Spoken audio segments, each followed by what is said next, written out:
Hello friend, स्वागत आहे तुमचं माझ्या या यूट्यूब चॅनलमध्ये। तर आज आपण बनवणार आहे खारी शंकरपाळी।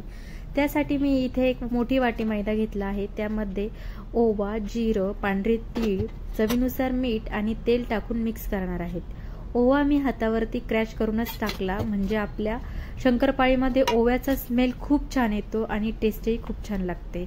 तर याला मिक्स करून घेऊया। मिक्स करून झाल्यानंतर थोडं थोडं पाणी घालून याचा घट्टसर गोळा तयार करून घेणार आहोत।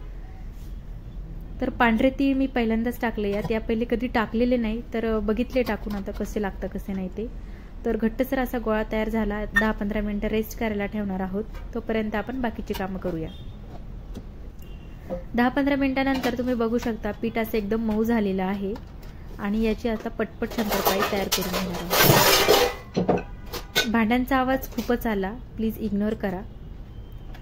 तेलही तापायला ठेवलं आणि आता पटपट चपाती लाटून घेऊया त्याची।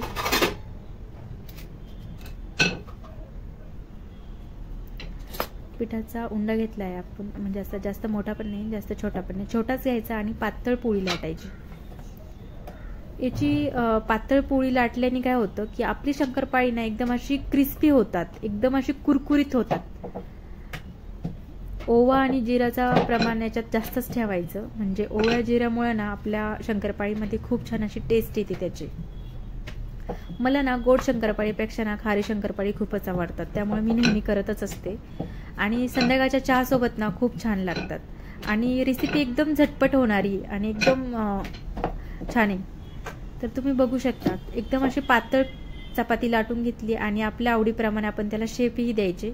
आणि मी कसं ठेवलं ना एकदम असं सिंपल, छोटे, जास्त छोटे पण नाही जास्त मोठे पण नाही। तर तेलही आपलं छान असं गरम झालेत आणि हे काढायच्या वेळेस काय होतं एकमेकांना चिकटतात, पण एवढं काही टेन्शन घ्यायचं काम नाहीये। ते तेलात गेल्यानंतर काय होतं ते सेपरेटच होऊन जातात। तर खरपूस रंग येईपर्यंत त्याला तळून घ्यायचं। तर बघू शकता तुम्ही, आपण पातळ लाटल्याने काय झालं ती आपली शंकरपाळी एकदम अशी क्रिस्पी दिसतात, म्हणजे एकदम अशी कुरकुरीत लागतात ते। तर ही रेसिपी तुम्ही नक्की एकदा ट्राय करा आणि कशी वाटली रेसिपी नक्की सांगा आणि लाईक करा, व्हिडिओला सबस्क्राईब करा। तुम्ही बघू शकता किती खुसखुशीत झाली। तर व्हिडिओ बघितल्याबद्दल थँक्यू।